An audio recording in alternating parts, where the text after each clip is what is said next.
Salut tout le monde, bienvenue sur la chaîne Paye ta règle pour une présentation des règles complètes du jeu Fourmi, un jeu de Renato Ciervo et Andrea Robiani, illustré par Candida Corsi et Sara Valentino. C'est un jeu qui est édité par Cranio Création et qui est localisé en français par Intrafin Games. C'est un jeu qui est jouable de 2 à 4 joueurs et dans lequel il n'y a malheureusement pas de solo, et ça je le regrette fortement puisque je pense que c'est un jeu qui peut se prêter très bien au solo. C'est dommage qu'il n'y ait pas donc de solo officiel dans la boîte. C'est un jeu qui est annoncé pour une durée d'1h30. Je dois dire que c'est très optimiste. Je pense qu'1h30 c'est plutôt le temps de jeu pour 2 joueurs. Comptez plutôt 3 heures de jeu pour une partie à 4 joueurs lors de la découverte du jeu avec explication des règles, etc. Pour un jeu, une partie à 4 joueurs avec des joueurs qui connaissent les règles, je pense qu'on peut descendre autour de 2 heures, mais pas au-dessous. Qu'est-ce que c'est que ce jeu Fourmi? Eh bien, c'est un jeu de construction de moteurs et de tableaux de cartes, avec de la pose d'ouvriers, on a aussi de la gestion de ressources et on a aussi un chouïa de contrôle de territoire. Dans ce jeu, vous allez gérer une colonie de fourmis, vous allez essayer de la développer au mieux en explorant le jardin, en collectant des ressources et en creusant votre fourmilière. Alors comment ça se joue? Eh bien on voit ça tout de suite après le générique en commençant par la mise en place.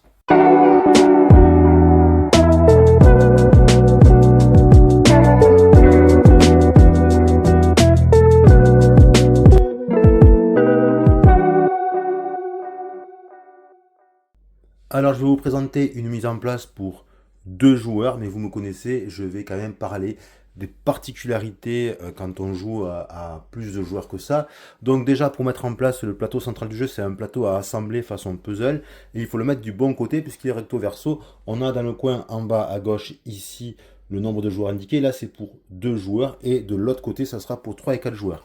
Quand on joue à 3 joueurs, il va y avoir des tuiles supplémentaires à rajouter tout simplement pour resserrer un petit peu l'espace de jeu qui est pré-imprimé pour 4 joueurs. Sinon à 2 joueurs, il n'y a aucune modification particulière à faire. Donc une fois qu'on a déployé le plateau central sur l'espace de jeu, on va placer les objets insolites. Alors c'est ça, c'est ces tuiles-là, et on va tout simplement les mettre aux endroits où il y a des diamants qui sont pré-imprimés sur le plateau de jeu, c'est-à-dire ici et là. Et on choisit pas justement, on les pose au hasard et on les met face visible.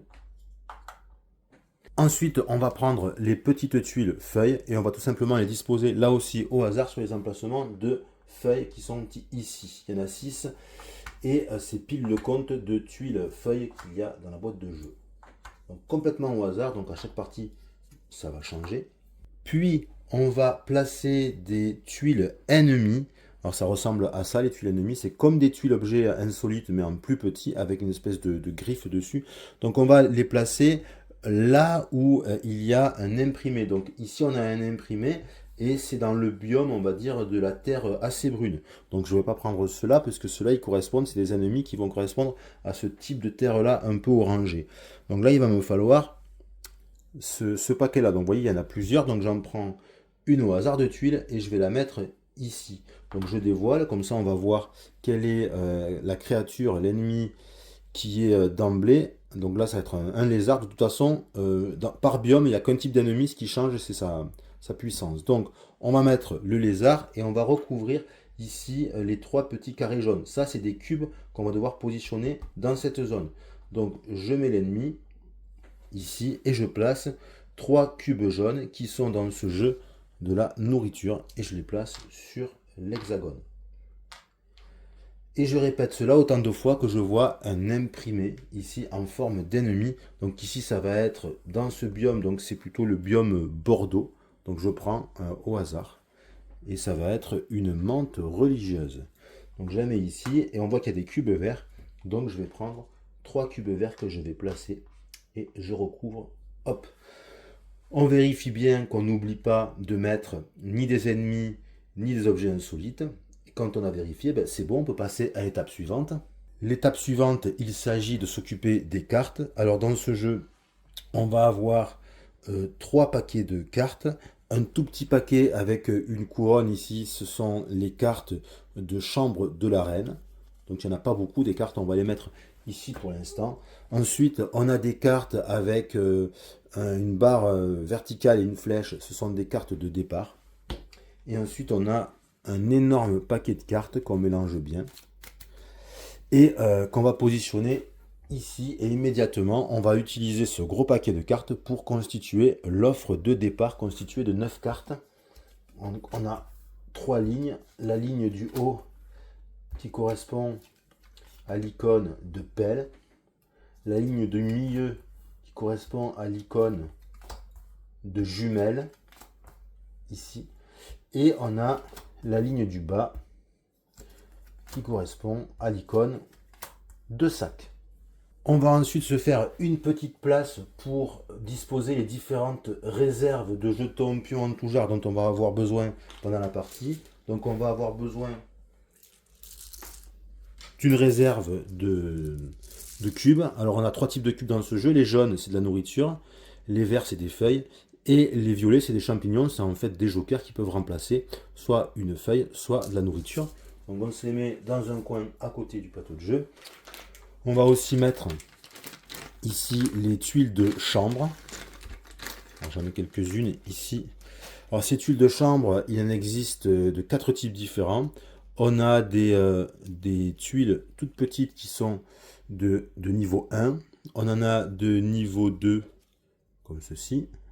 On a de niveau 3 qui forment un L. Et on a des niveaux 4 qui forment comme un T.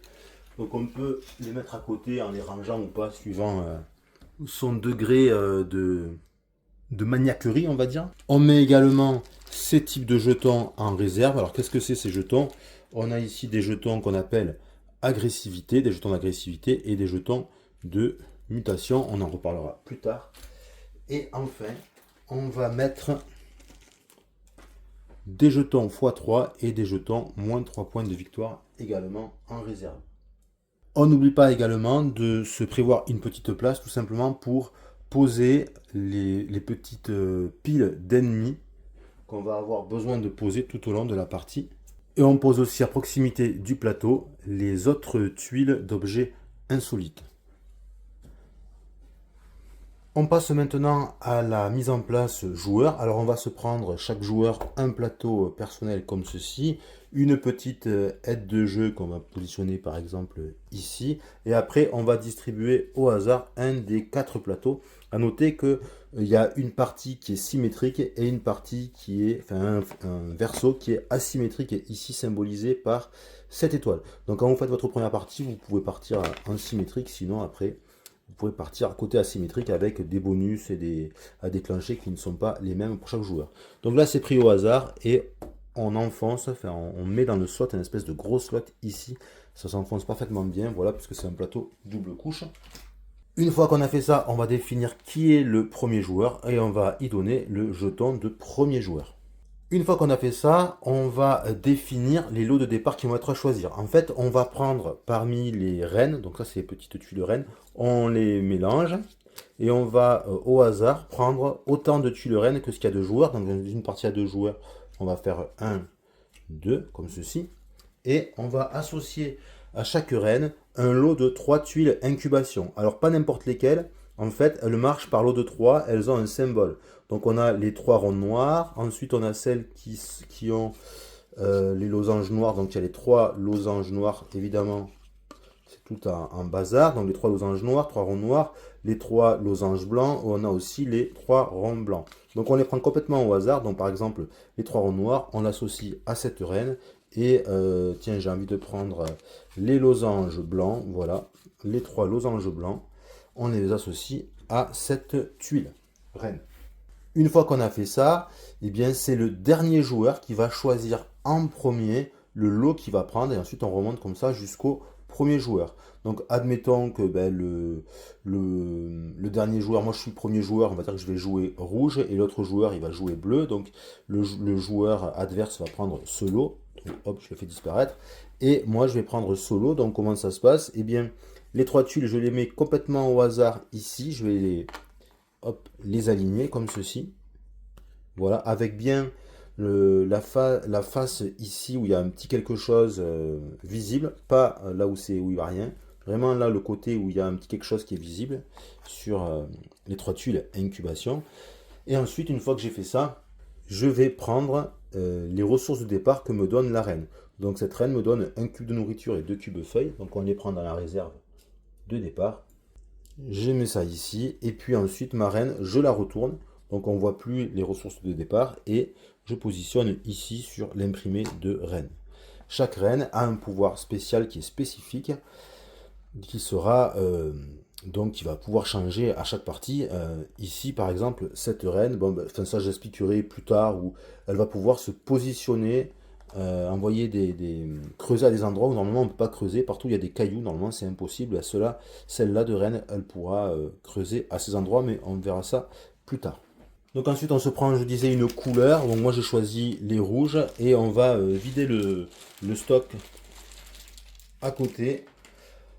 Alors dans ce stock, on a des disques, on a des cubes, on a des jetons avec des étoiles. Donc comment ça se passe? Eh bien déjà, on va prendre des disques, on va en prendre 6, on va en mettre 3 ici, donc sur chaque colonne de la tuile incubation du haut, et ensuite pareil sur le milieu.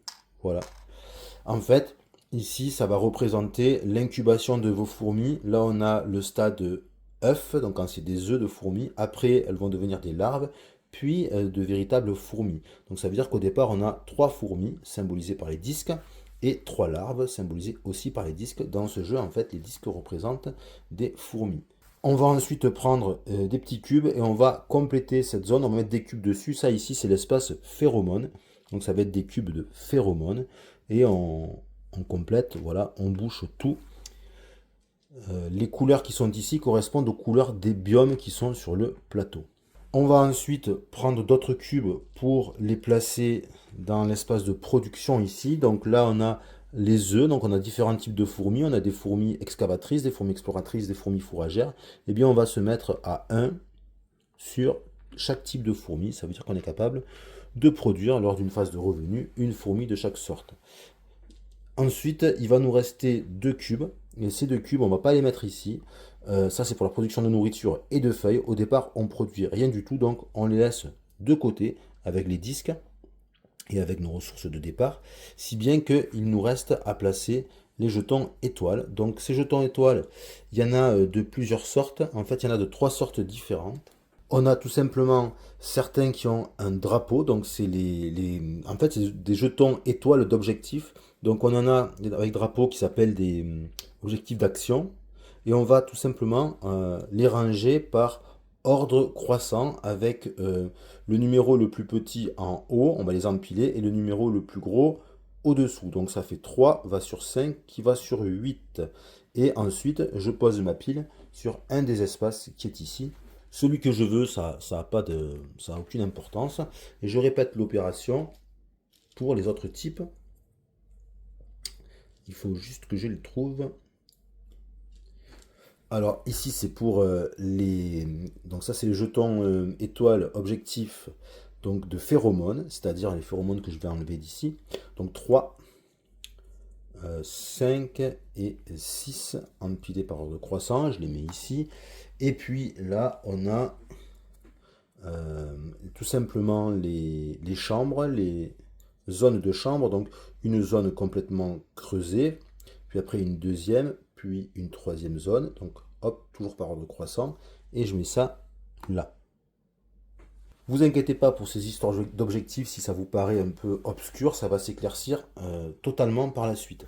On prend ensuite une tuile chambre de niveau 2, et on va la positionner ici à un imprimé. Hop, et alors on la met sur la face la plus foncée, ça veut dire que c'est vide. Quand c'est plein, c'est la face qui est un peu moins foncée avec une petite feuille, là ça veut dire que c'est plein. Donc là, vide, utilisable en fait. Puis on va tout simplement combler notre stock, constituer notre stock de nourriture d'urgence. Ici, vous voyez, il y a des points négatifs, moins 2, moins 4, moins 6, moins 8, mais en fait on va combler ça par des cubes de nourriture pris dans le stock.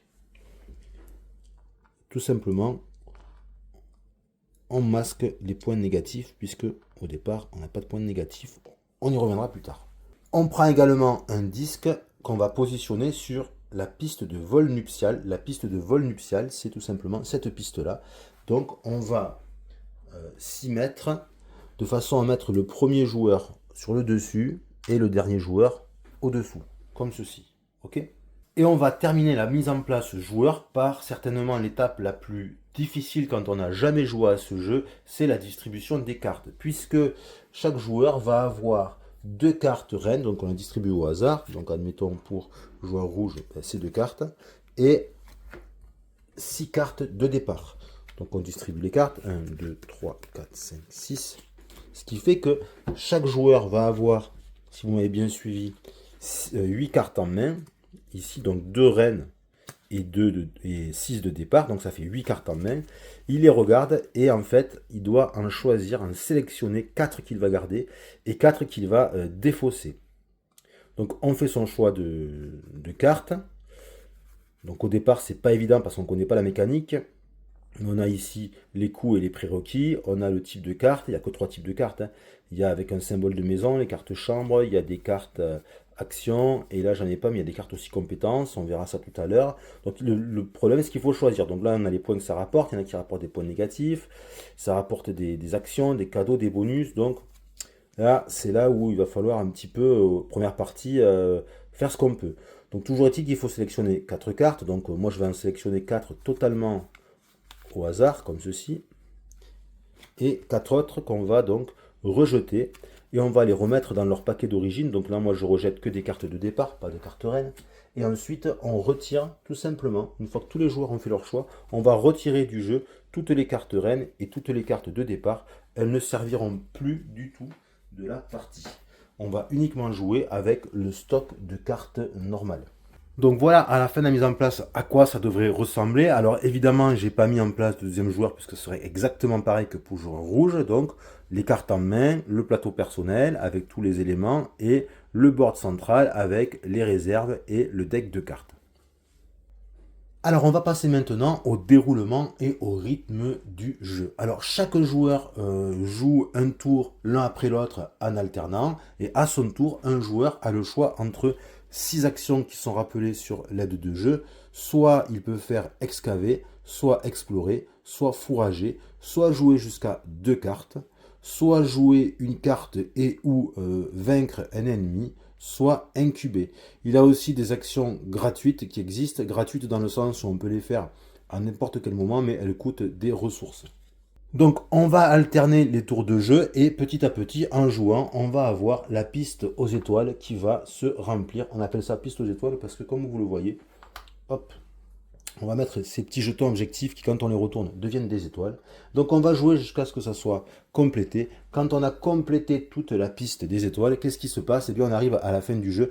On termine le tour en cours jusqu'à ce que chaque joueur ait joué le même nombre de tours. Puis on refait encore un tour complet. Puis on fait une phase incubation. Et ensuite, on va passer au scoring final. La phase d'incubation, j'expliquerai ce que c'est.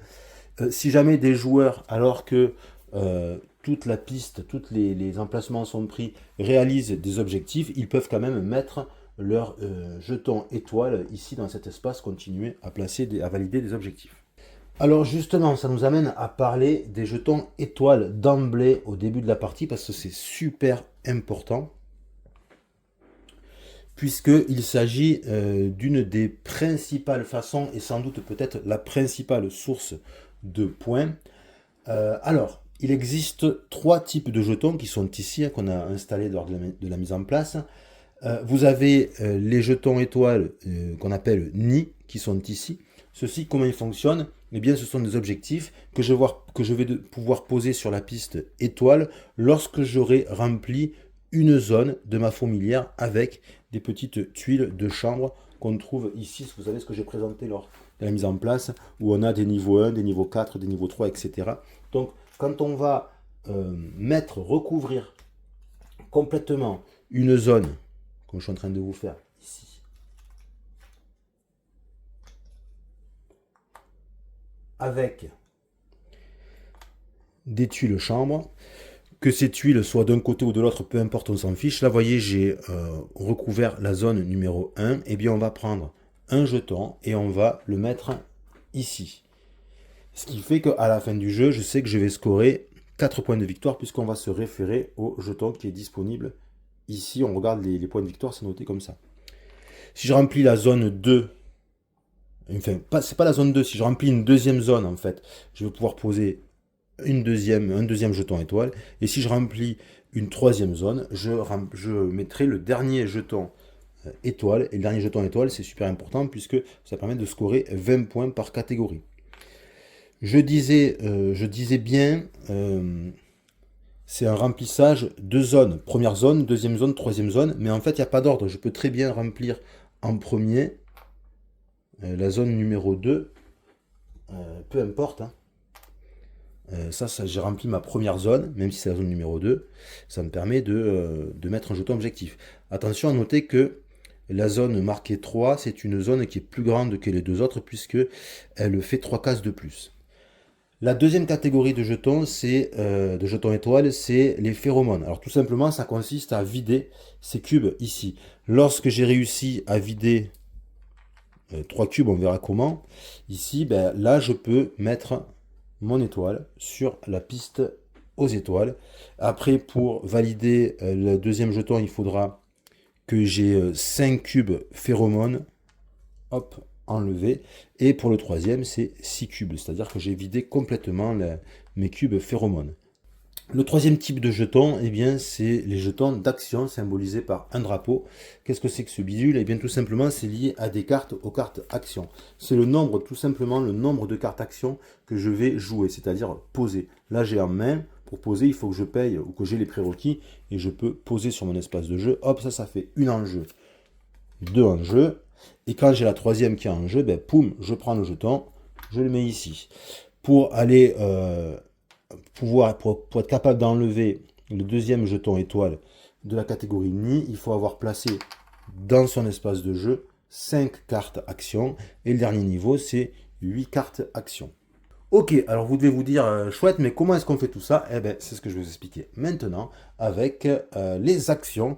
Et on va commencer par la première des actions, même s'il n'y a pas d'ordre, c'est l'action de excaver. Donc en fait, on a 3 actions qui marchent un petit peu ensemble. On a excaver, on retrouve ici cette icône. De quoi s'agit-il? Eh bien, l'action excaver, c'est envoyer des fourmis pour aller creuser et faire des chambres dans la fourmilière. Comment est-ce qu'on fait? Eh bien, on va devoir choisir des fourmis excavatrices qui sont ici, c'est cette colonne là, et je vais pouvoir choisir de 1 à 4 fourmis. Donc là, quand on commence, on n'en a qu'une. Vous voyez, hop, donc on peut faire une action excavée que de 1. Donc comment ça se passe? C'est bien pour faire mon action excavée de 1. Je dis, je fais une action excavée. Je perds ma fourmi. Je la retourne à ma réserve. Je vais me choisir une carte. Une carte dans la ligne excavée, justement. Donc je prends une carte, celle que je veux. Mettons celle-là, peu importe. Je la prends en main. Et ensuite, je vais aller me chercher dans la réserve une salle qui correspond à la force de l'action que j'ai faite, c'est-à-dire en fonction du nombre de fourmis.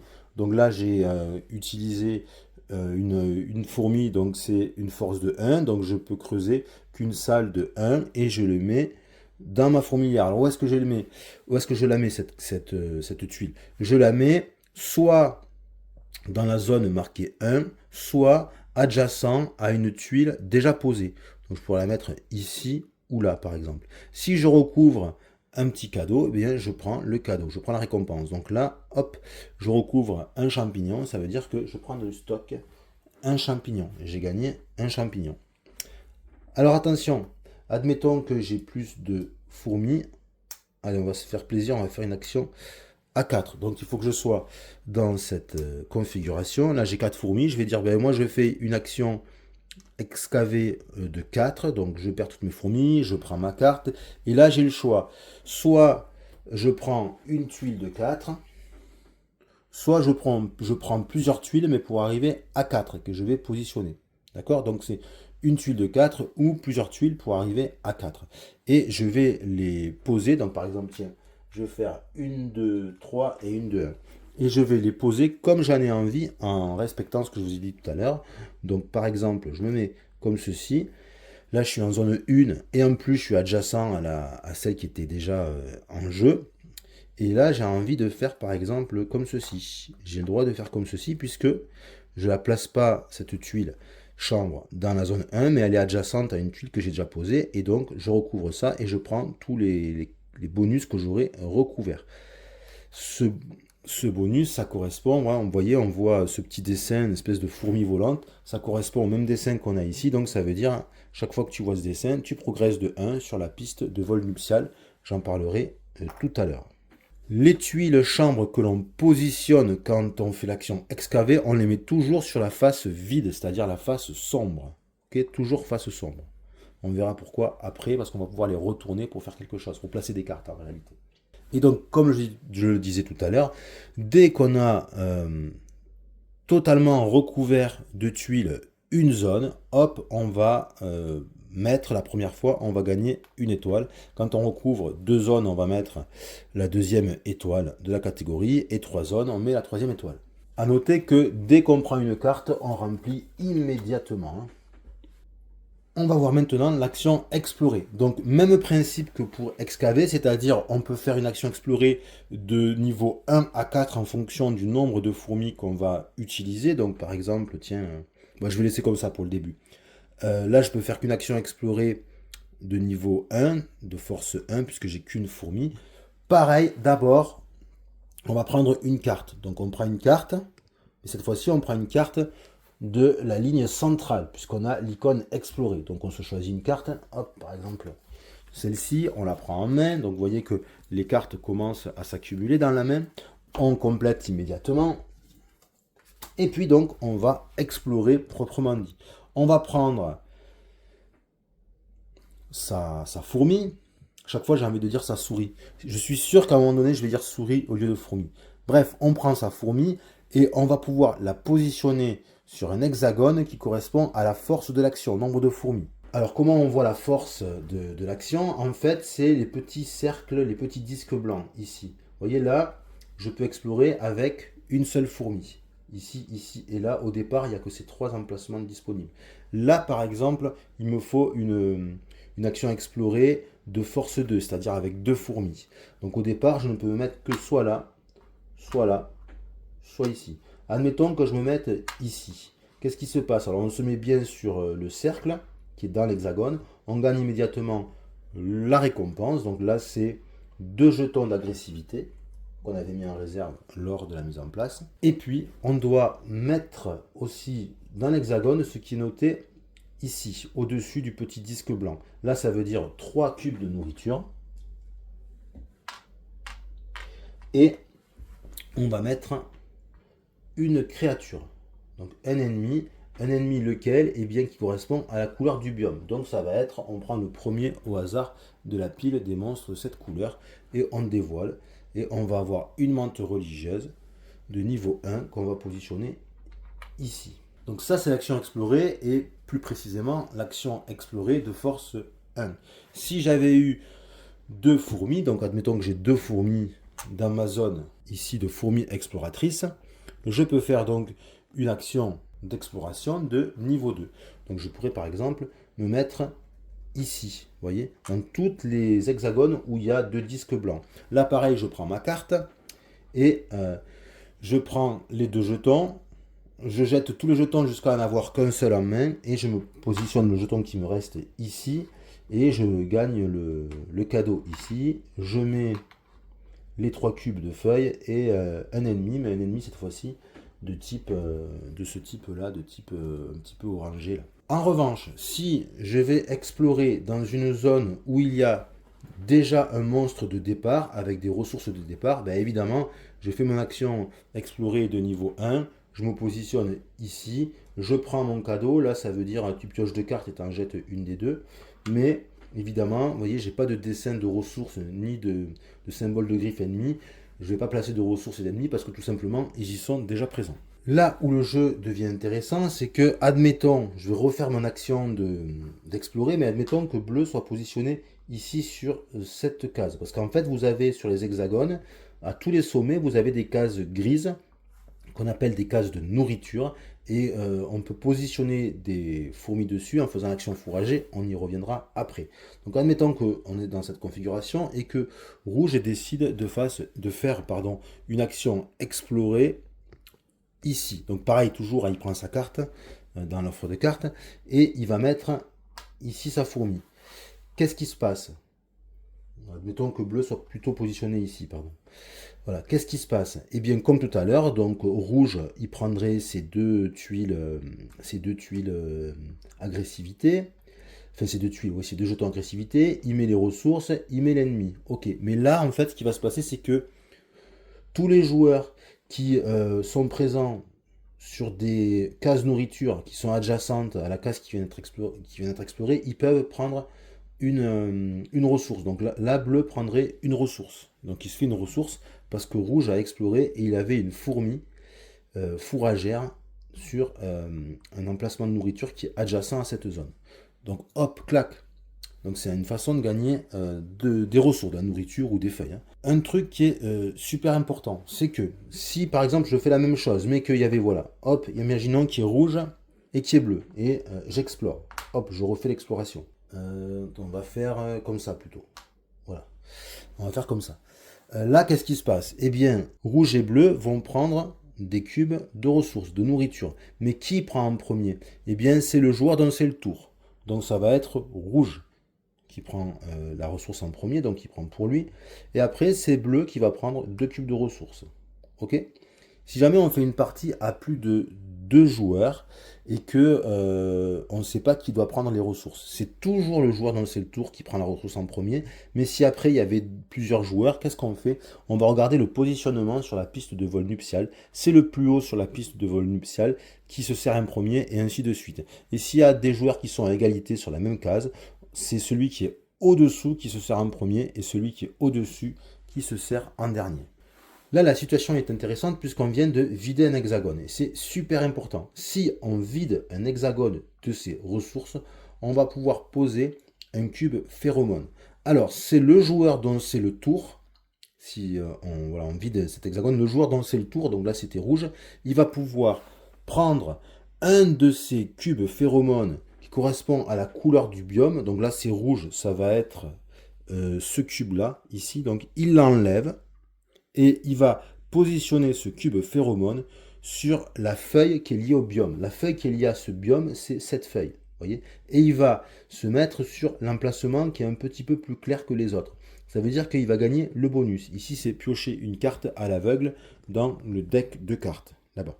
Bleu est aussi présent. Donc bleu est aussi présent puisqu'il a aussi, donc lui, rouge, on l'a vidé. Il avait une fourmi ici qui était présente.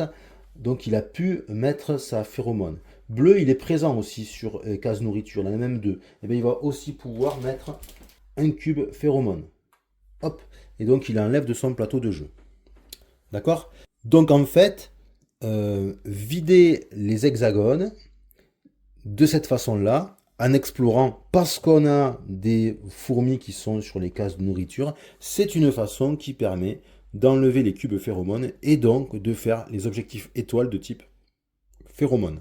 Là, vous voyez par exemple, le rouge a enlevé un cube, plus que 2 pour pouvoir valider cet objectif. Hop, et le mettre sur la piste étoile.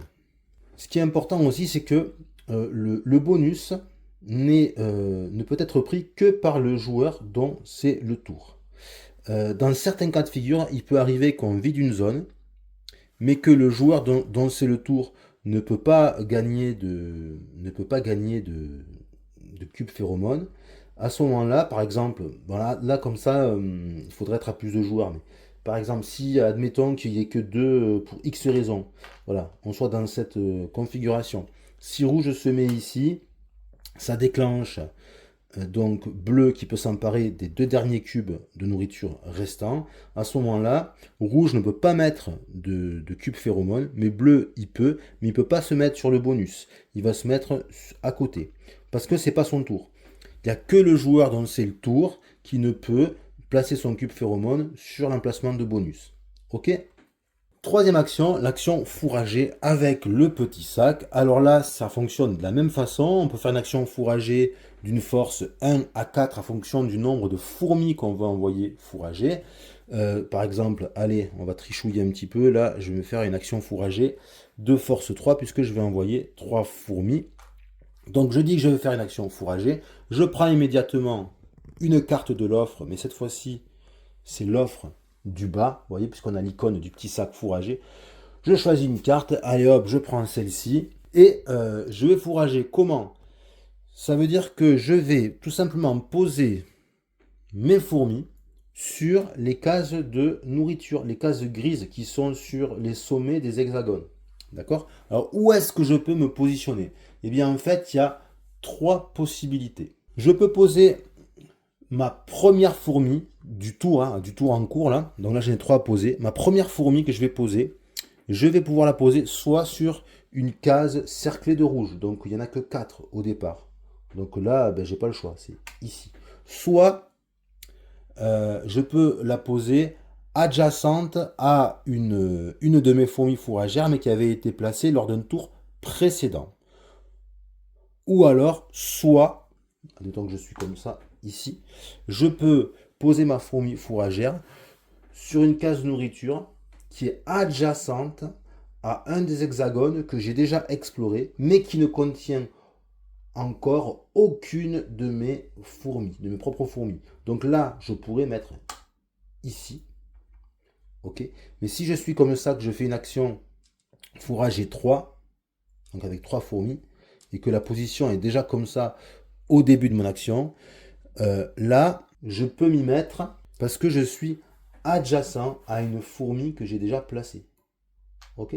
Quand on positionne, une fois qu'on a positionné plutôt sa première fourmi, les autres, on doit les mettre selon une même ligne. Donc là, par exemple, je dois faire, si je positionne ma première ici, je fais hop ici, et après la troisième, je la mets soit ici, soit là. Ok, je choisis. Par contre, j'ai pas le droit de faire, si maintenant j'avais fait une action 4 fourmis, non, oui, j'ai pas le droit de faire ici, puis après d'en positionner une là et une là, parce que je fais une fourche. On n'a pas le droit de faire des fourches lors d'une seule pause. Je pourrais faire une fourche à une autre action. Par exemple, l'action d'avant, je me suis positionné ici, je fais ensuite une autre action fourragée, je peux me positionner ici sans problème, parce que je suis une ligne. Ok. Un truc qui est important aussi, donc je fais mon action fourrager 3. 1, 2, 3. Quand je recouvre un bonus, je le prends. Là, c'est un cube nourriture, je m'en empare. Là, c'est gagner une larve. Je m'empare du bonus. Tiens, j'en mets une autre, comme ça fait une action fourrager 4. Je m'empare d'une larve. Ok. Une larve, qu'est-ce que ça veut dire? Ça veut dire que je vais prendre un disque de ma réserve et je vais le positionner dans ma section des larves où je veux, c'est-à-dire soit une larve d'une fourmi excavatrice, soit une larve d'une fourmi exploratrice, soit une larve d'une fourmi fourragère, comme je veux. Là, je vous ai fait un petit cas pratique, un petit cas de figure particulier. Ici, admettons que bleu veuille faire une action fourragée. Ok. Son action fourragée, il ne pourrait la faire qu'ici ou que là. Il ne pourrait pas continuer ici. Pourquoi, allez-vous me dire? Eh bien, parce que ici, c'est pas une case qui est cerclée de rouge, de 1. De 2, c'est pas une case qui est adjacente à une de ces fourmis fourragères déjà posées, puisque celle qui est déjà posée, elle est là. Alors vous allez me dire, ouais, mais il a déjà exploré. Donc c'est adjacent à une zone qu'il a déjà explorée. Oui, c'est vrai, mais il a déjà positionné une fourmi ici. Donc s'il n'y avait pas eu cette fourmi, il aurait pu se mettre là. Mais comme il y a cette fourmi qui est présente, il n'a pas le droit de se mettre ici, le joueur bleu. Maintenant que vous avez compris ça, je vais vous expliquer autre chose. Je vais recommencer. Admettons que je fasse une action fourragée 4. D'accord? Donc je prends ma carte de fourragée. D'ailleurs, je n'avais pas complété. On complète immédiatement. Voilà. Donc je fais une action donc fourragée 4. Je fais hop, hop. Et vous allez me dire, ouais, c'est plus intéressant d'aller là et là, comme si tu gagnes les bonus. Eh, ça dépend. Moi, j'ai envie de faire ça. Vous allez voir. Tchac et tchac. Ou tchac plutôt. Voilà, comme ceci. Qu'est-ce que ça fait? Eh bien, là, quand vous faites une action fourragée, en plus de prendre les éventuels bonus que vous recouvrez, vous allez aussi vous emparer des ressources. En fait, chaque fourmi fourragère va s'emparer d'un cube de ressources dans chacun des hexagones dont elle est adjacente. Donc ça veut dire que cette souris, ça y est, je l'ai dit, cette fourmi, elle prend ce cube de nourriture. Cette fourmi, elle prend ce cube de nourriture. Cette fourmi, elle prend ce cube de nourriture et ce cube de feuilles, puisqu'elle est adjacente aux deux. Et celle-ci prend le cube de feuilles. Donc vous voyez, ça fait quand même pas mal. Cette action fourragée m'a permis de m'emparer de 5 cubes de ressources, 3 nourritures, 2 feuilles, c'est quand même intéressant. Donc en fonction de ce dont j'ai besoin, vous voyez là, j'aurais gagné quand même peut-être un peu plus de nourriture que si j'avais été placé ici. Et surtout beaucoup plus de feuilles. Et bien sûr, comme tout à l'heure, lorsque on vide un hexagone, eh bien on va pouvoir mettre des cubes phéromones dans... on va pouvoir mettre des cubes phéromones, on va pouvoir enlever des cubes phéromones, les mettre sur les tuiles feuilles. Donc là, ce serait joueur rouge qui aurait vidé, eh bien, il mettrait son cube phéromone des rouges. Bon, je l'avais déjà enlevé tout à l'heure, il faudrait que je le remette, ok. Mais s'il l'avait déjà, il ne regagne pas. On n'a droit qu'à un seul cube phéromone par tuile feuille. Hein. Et là, bleu aussi, il aurait le droit, puisque on a vidé cet hexagone. Bleu est présent, donc tous les joueurs qui sont présents, qui sont adjacents sur une case nourriture, ils peuvent mettre un cube phéromone. Le seul truc qu'il y a, c'est qu'il n'y a que le joueur dans le tour qui peut se prendre le bonus. Donc, l'action fourragée, c'est aussi une action qui permet de monter sur les étoiles, les objectifs de type phéromone. Donc en fait, si vous avez bien suivi, on va dire qu'il y a deux façons de collecter des ressources dans ce jeu grâce aux fourmis fourragères. Il y a, lorsqu'on explore, si on a déjà des fourmis fourragères, elles vont directement ponctionner dans les ressources qui sont en train d'apparaître. Et sinon, quand on va fourrager, on va s'emparer chaque fois d'un cube dans chaque hexagone auquel on est adjacent avec ces fourmis fourragères. L'action suivante que l'on peut faire, c'est l'action qui consiste à pouvoir jouer jusqu'à 2 cartes de sa main. Alors là, attention, il faut respecter à la fois les prérequis et payer les coûts. La carte jouée est placée sur la table à côté de son plateau de jeu. Alors, on va prendre un exemple. Par exemple, pour jouer cette carte, donc, il faudrait que j'ai 2 en production d'œufs de fourmis excavatrices et 2 en production de fourmis exploratrices. Là, ce n'est pas le cas, je suis à 1, donc il faudrait que je sois hop, comme ceci. Voilà, au moins à ça. Et là, je regarde, je dis, ah ben c'est bon, j'ai le prérequis, donc je peux jouer cette carte, je la joue, je la mets sur la table, et vous avez un éclair, vous savez, comme dans tous les jeux de société, l'éclair, c'est le gain immédiat. Donc là, ça veut dire que tu augmentes immédiatement la production de tes œufs de fourmis fourragères. Donc, poum, je gagne ici, et je passe à 2 partout, et j'ai joué une carte action verte, tiens, plus que 2 pour pouvoir, hop, placer ce jeton retourné sur la piste des étoiles. Vous avez dans ce jeu donc 3 types de cartes, des cartes action avec le drapeau vert, des cartes chambre avec la maison et des cartes compétences avec l'indice ADN, enfin l'icône ADN. Alors chacune de ces types de cartes a des grandes spécificités. Par exemple, les cartes vertes ne rapportent jamais de badge. Les cartes marron rapportent toujours des badges.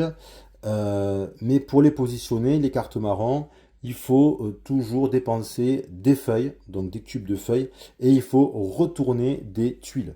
Alors là, c'est super important parce qu'on peut être confus dans ce jeu parce que je trouve que l'iconographie, elle n'est pas toujours très claire. Enfin, quand on la connaît, ça va. Mais au départ, là, ça veut dire tu dois retourner une tuile chambre de taille 4. C'est pas tu retournes 2 tuiles de 2 ou une tuile de 1, une tuile de 3. Pas du tout. C'est une tuile de 4 au sens strict. S'il y a 1, c'est une tuile de 1. Si tu as une tuile de 4, tu peux pas changer. Tu peux pas dire ah mais comme c'est une tuile de 4, c'est plus gros que 1, ben tant pis. Non, t'as pas le droit. C'est une tuile de 4 et une tuile de 4. Une tuile de 1, une tuile de 1 non négociable au sens strict. Ça veut dire que là, je pourrais pas. Qu'est-ce qu'il faudrait? Il faudrait que j'ai une tuile comme ça qui soit positionnée dans mon jeu.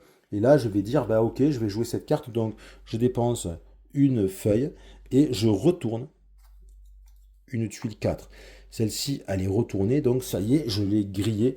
Il y a certaines cartes qui permettent de retourner à nouveau une tuile utilisée, mais enfin, c'est plutôt rare. Hein. Donc, là, je peux la jouer. Hop, je la positionne. J'ai un gain immédiat. Donc là, ça veut dire que je peux choisir une carte parmi l'offre de cartes. L'œil, c'est visible. Donc, une des 9 cartes visibles. Et là, ça veut dire qu'à la fin du jeu, je gagnerai 2 points par badge bras musclé. Et elle me fait gagner 2 bras musclés. Donc, c'est intéressant. Là, ici, on a donc les cartes de compétences. Celle-ci me demande donc de payer deux feuilles, et il y a un prérequis, il faut absolument avoir au moins un badge épais. Donc elle va me permettre de progresser sur la piste des œufs de fourmis exploratrices. Et ça veut dire que chaque fois que je ferai une phase de revenu, une action d'incubation, donc c'est la phase de revenu, je vais gagner un jeton d'agressivité. Donc ça c'est intéressant parce que ça va être un revenu régulier. Et elle me donne un badge épais pour tout le temps. Ok. Donc celle-ci je pourrais pas la jouer parce que j'ai pas de carte qui me donne un badge araignée. Mais en fait il existe des petits jetons mutation qu'on peut gagner dans le jeu. Et ces jetons, on peut les dépenser pour combler un prérequis qu'on n'a pas. Donc j'ai 2 feuilles, oui. Ok. Je les joue. J'ai pas d'araignée, c'est pas grave. J'ai ce jeton, je le perds, je le dépense. Mais je peux jouer cette carte. Poum. Ok. Les jetons agressivité, c'est la même chose, mais ça ne marche que pour les symboles agressivité, les badges agressivité. Donc ça veut dire que ça ne peut remplacer que ce type de symbole. Mais ça, le petit jeton mutation, il peut remplacer tous les symboles, même celui-ci. Donc c'est encore plus fort. Et donc c'est en faisant l'action jouer 2 cartes que je vais pouvoir progresser sur les objectifs étoiles des cartes vertes et comme ça essayer de déverrouiller au maximum et peut-être essayer d'avoir 20 points sur l'objectif des cartes vertes. Pour payer les cartes, n'oubliez pas que je peux toujours dépenser des cubes violets qui sont des champignons, qui sont des jokers. Donc là, je pourrais très bien avoir, si j'ai qu'un seul vert, je fais un vert et un violet, c'est compte comme un vert, ça passe. La 5e action, il s'agit de l'action de jouer une carte et ou vaincre un ennemi. Alors, cette action me permet de faire l'un ou l'autre, ou les deux, et dans n'importe quel ordre. Hein. Donc c'est assez libre comme action. Je peux même la faire, je peux même jouer qu'une seule carte. Hein. Donc, alors, qu'est-ce que ça veut dire en fait? Parce que jouer les cartes, on a déjà vu. Qu'est-ce que ça veut dire vaincre un ennemi? Ben, un ennemi, c'est les petites bébêtes qu'on trouve là, comme la menthe religieuse, sur le plateau de jeu. Qu'est-ce que ça signifie? Ben, ça signifie que pour vaincre cette bête, il faut que j'ai un badge bleu de cœur et un badge d'épée. Ok, et là, si je l'ai, je peux dire, ok, on va vérifier. Est-ce que je suis capable? Alors, non, celle-ci, je peux pas. Vous voyez, parce que j'ai bien un badge épée qui est là. Par contre, j'ai pas de badge cœur. En revanche, si je regarde un petit peu plus haut, ici, j'ai un ennemi qui est aussi l'entre religieuse d'ailleurs, mais qui est de niveau 2, donc plus intéressant, et qui nécessite 2 badges épée et un badge bras musclé. J'ai 2 badges bras musclés et j'ai un badge épée. Mince, il m'en manque un. Mais justement, j'ai un pion épée. Donc, je vais dire, ben c'est bon. J'ai mon badge bras. Là, j'ai un autre badge épée. J'utilise un jeton d'agressivité pour faire le 2e badge.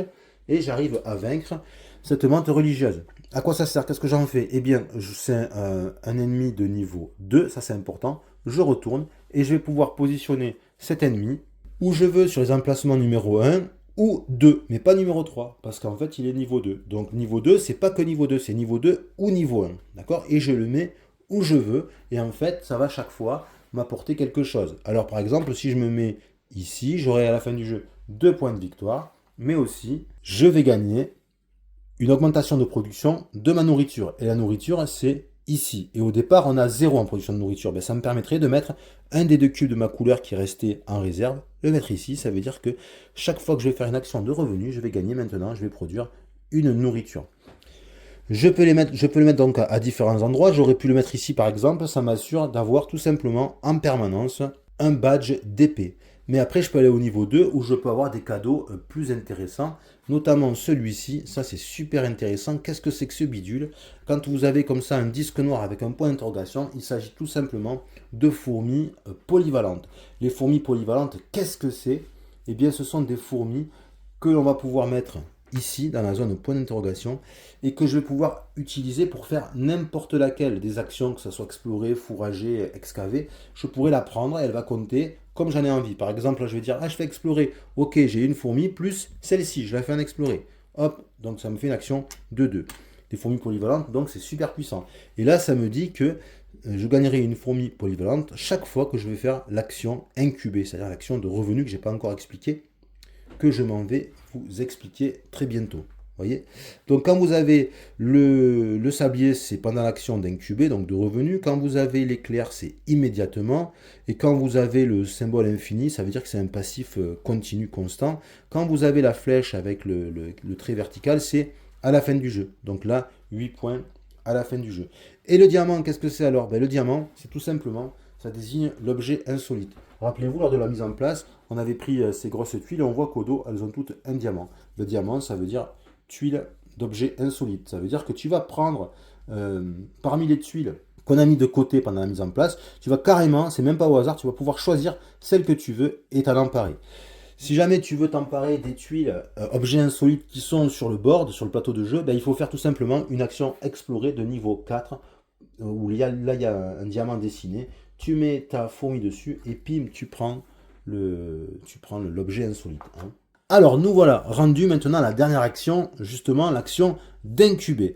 Alors c'est une phase de revenu, hein, comme diraient les Anglais, une phase d'income, donc une phase sur laquelle on va gagner nos revenus, et c'est une phase qui est très procédurale, il va vraiment falloir suivre des étapes qui sont notées ici, 1, 2, 3, 4. Alors comment ça se passe? Ben, déjà, première chose, vous allez vous intéresser à cette tuile d'incubation. Vous allez devoir la vider. Donc si vous avez une fourmi dessus, enfin, ou une seule fourmi par colonne, vous pouvez, c'est pas grave, vous ne les perdez pas. Vous pouvez les stocker ici. Vous avez une zone pour stocker une fourmi. Et une seule. Si vous en aviez plus, hop, démonstration. Imaginons que, tiens, voilà, je suis comme ça. Eh bien, celle-ci, je peux la mettre ici. Celle-ci, là, je peux en mettre une. Et celle-là, ben, elle est perdue. Voilà. Ensuite, je regarde ici. Est-ce que la condition qui est notée ici, je la remplis? Oui ou non? Là, c'est avoir 4 tuiles dans ma fourmilière. 4 tuiles chambre, qu'elles soient retournées ou pas retournées, on s'en fiche. C'est pour ça que c'est biseauté. 1, 2, 3, 4. Oui. Ah, si c'est oui, alors je vais pouvoir gagner le cadeau. Le cadeau, c'est toujours le même. Hein. C'est augmente une production de ton choix. Ah, ben moi, j'ai envie d'augmenter, tiens, la nourriture. Boum. Voilà, par exemple. Et ensuite, tu la retournes parce que tu as fait l'objectif. Ok, tu la retournes. Si tu n'avais pas fait l'objectif, tu la retournes pas. Tu la laisses toujours sur le côté condition non réalisée. Donc tu retournes si tu as fait l'objectif. Ensuite, tu vas regarder. Donc ça, c'était la première étape. Ok. Le drapeau te permet de te rappeler, de te dire est-ce que tu as fait l'objectif? Oui, non. Si c'est oui, tu retournes. Ensuite, ici, là, on va résoudre tous les trucs sabliers, c'est-à-dire toutes les productions, les déclenchements pendant la phase de revenu. Alors, première chose, parce que ça c'est visible nulle part, enfin c'est visible qu'ici, on te dit, tu peux, si tu en as envie, mais tu n'es pas obligé, tu peux défausser une de tes cartes en main pour augmenter sur la piste de vol nuptial. Donc admettons, je dis, ah ben ouais, ça ne m'intéresse pas, machin, je la jette, et hop, je suis rouge, j'avance sur cette piste de vol nuptial, ah ben tiens, il y a un petit cadeau, ben je me gagne, hop, un jeton d'agressivité. Voilà. Mais tu n'es pas obligé de faire ça du tout, du tout, du tout. Tu peux dire, ah ben non, c'est moi, toutes les cartes m'intéressent, j'ai compte les poser, donc je ne perds pas de cartes, mais je n'avance pas sur la piste de vol nuptial. Ensuite, tu vas résoudre dans l'ordre que tu veux, même les cartes, tu peux le faire après, il n'y a pas d'ordre en fait, tu fais tout ça comme tu en as envie. Tu vas résoudre toutes les cartes qui se déclenchent lors de l'income, par exemple celle-ci, hop, elle me fait gagner un jeton agressivité, donc je prends un jeton agressivité. Et puis, tu vas faire toutes tes productions. Donc là, il y a écrit gagne de nourriture. Donc, tu te prends de nourriture, du stock. Voilà. Ensuite, ben, 0 feuille. Ensuite, tu produis 2 œufs de fourmis excavatrices. Donc, tu prends 2 disques, tu les mets en bas. C'est des œufs dans la catégorie E. 2 œufs de fourmis exploratrices et 2 œufs de fourmis fourragères. Voilà. D'accord? Donc, je vous les mets comme ça pour que vous voyez bien, voilà, 2, 2, 2. Et vous voyez, on peut produire jusqu'à maximum 4 d'un coup. Et on va pouvoir gagner des points de victoire éventuellement pour les derniers compartiments. Une fois que tu as fait ça, tu passes à la phase numéro 3. Tu vas nourrir. Tu vas nourrir tes larves et uniquement les larves. Vous voyez le dessin de larve? C'est une nourriture, un cube nourriture par larve. Par larve. 1, 2, 3. Hop. 3. Ça part. Et ensuite, tu vas faire glisser les tuiles d'incubation. Donc tu prends celle qui avait en haut et hop, on la met, on fait monter les deux autres et celle qui était en haut, on la met au-dessous. Vous voyez? Donc là, je vais repartir pour mes actions suivantes. J'aurai à nouveau 3 fourmis. Par contre, après, j'ai 6 larves en tout, 2 de chaque catégorie. Elles vont monter, ça va me faire plein d'actions. Mais il va falloir d'abord que je les nourrisse. Et là, ça va me coûter 6 points de nourriture. Donc il va falloir que je fasse du stock de nourriture pour pouvoir nourrir ces fourmis. Sinon, vous verrez comment on fait, hein. Il y a un moyen de faire, mais qui va nous faire perdre des points. Justement, nous voilà rendus aux actions gratuites. Il existe dans ce jeu 3 actions gratuites, dont 2 seulement sont visibles ici. Alors, action gratuite, ben tiens, justement, imaginons que je dois nourrir ici mes fourmis, là, mes fourmis, mes larves, plutôt. J'ai que 3. Comment ça se passe? Ben, je paye 3. Il me manque 3 à nourrir. Ben, je vais prendre du stock d'urgence. J'ai le droit. 1, 2, 3. On peut, à n'importe quel moment, utiliser de la nourriture de son stock d'urgence, soit pour nourrir ses larves, soit pour payer des trucs, enfin, peu importe. On peut en utiliser. Le problème, c'est que quand c'est utilisé, ben, c'est perdu, je ne remets rien là-dessus. Et à la fin du jeu, ben, j'ai des points de victoire à moins. Moins 1, moins 2, moins 4. Je regarde que le dernier découvert, c'est moins 4. Hein. Après, on passe à moins 6, puis moins 8. Et après, comment tu fais? Tu peux plus? Non, tu n'es pas bloqué. Tu peux toujours encore gagner les points de nourriture qui te manque. Le seul truc, c'est que, et là ça devient vraiment dur, c'est que par point de nourriture qui te manque, tu te prends un jeton moins 3. Ouais, c'est le jeton qu'on avait mis en stock. Donc moins 3. Donc si jamais ben, il me manque encore 2 points de nourriture, je m'en prends 2. Et ben, ça me fait, à la fin du jeu, là, je vais avoir moins 6 plus moins 8. Ça va me faire du moins 14. Hein. Donc ça va être violent. L'autre action gratuite que l'on peut faire, c'est l'action de convertir. Pour un point de nourriture, quand je dis gratuite, c'est parce qu'en fait, ça compte pas comme une action, mais c'est pas gratuit dans le sens où ça coûte pas de ressources. Ça coûte de la ressource. Un point de nourriture, donc il faut avoir de la nourriture, sinon on est grillé. Donc le point de nourriture, on peut l'utiliser de son stock ou du stock d'urgence qu'on a ici, par exemple. Hop, clac. Pour tout simplement convertir une fourmi en une autre fourmi. Donc, ben, une fourmi en une autre fourmi. Je peux par exemple ici, hop, je remets celle que j'avais ici. J'avais dit que j'avais que 3, mais en fait, hop, j'en avais mis en réserve en fait. Voilà. J'en ai 2 de chaque catégorie. Donc par exemple, imaginons que je veux faire une grosse action fourragée. Je peux utiliser un cube de nourriture pour transformer, je sais pas moi, une excavatrice en fourragère. Ok, donc là comme ça j'ai 3. Je peux même le faire plusieurs fois. Si j'ai 2 nourritures, ben, je peux utiliser encore un autre point pour prendre, par exemple celle-ci, là, une fourmi exploratrice, hop, la mener à fourrager pour faire une méga action de fourrager de force 4. Donc ça on peut le faire autant de fois qu'on veut. C'est gratuit dans le sens ça ne coûte pas une action. L'autre, la dernière action gratuite, c'est l'action d'améliorer. Donc pour 2 points de nourriture, je peux améliorer de plus 1 une action que je veux faire. Donc vous allez me dire, ouais, mais c'est plus pratique, c'est moins cher de faire convertir. Oui, mais enfin, ça dépend de la configuration. Si par exemple, imaginons que je suis comme ça, et que je vais absolument faire une action fourragée de 3, je ne peux pas convertir, j'ai plus de fourmis. Donc je vais payer 2 nourritures, par exemple du stock, ici, pour, hop, voilà, gagner une fourmi de plus. Enfin gagner une fourmi. Faire, oui, faire une action fourragée plus forte. Je peux même le faire autant de fois que je veux. Si j'ai beaucoup de nourriture en stock, imaginons que ben, je peux faire dépenser 4 nourritures pour monter de 2, par exemple, la force de mon action. Un point important à voir également, c'est la piste de vol nuptial. Donc pour progresser sur cette piste, eh bien, c'est chaque fois que je rencontre cette petite icône. Donc cette petite icône, je peux la rencontrer soit sur le board central, donc par exemple ici, soit sur mon plateau personnel avec sur le bord de la section ennemi. Là, c'est augmenté de 3 sur la piste de vol nuptial. Donc quand je monte et que je rencontre une petite icône, je gagne le cadeau. Donc là, par exemple, ça veut dire gagne un jeton d'agressivité. Là, ça voudrait dire fait augmenter un de tes disques. Donc, par exemple, une larve, tu peux la faire monter directement en fourmi. Donc ça, c'est intéressant. Mais ce qui est super important, c'est ce symbole, c'est-à-dire le bonus d'essaimage. Quand on arrive ici, quand un joueur arrive ici, il a un choix. Soit il dit, ben, je reste sur la piste, je continue. Ok, donc là, rien de spécial. Soit il dit, je vais sur le côté, je prends les points de victoire. Et il va se mettre à un endroit qui rapporte le plus de points de victoire. Donc ici, hop, ça veut dire qu'à la fin du jeu, rouge est sûr d'avoir 4 points. Et il va reprendre un disque de son stock et il va se repositionner en bas. Ok? Donc, on est toujours tenté d'essayer de monter parce que quand on monte, plus les bonus sont intéressants et plus les points des bonus d'essaimage sont super intéressants. Puisqu'après, ça va c'est 7 points, 7 points, 2 points. Et après, c'est carrément 12 points, 4 points pour une partie à 2 joueurs. Évidemment, si on joue sur le côté 3 et 4 joueurs, il y a des emplacements supplémentaires. On va terminer cette présentation des règles complètes de Fourmi par le scoring final. Alors ce jeu, il a la bonne idée de nous proposer un petit carnet de score. Et ça, moi j'adore dans les jeux.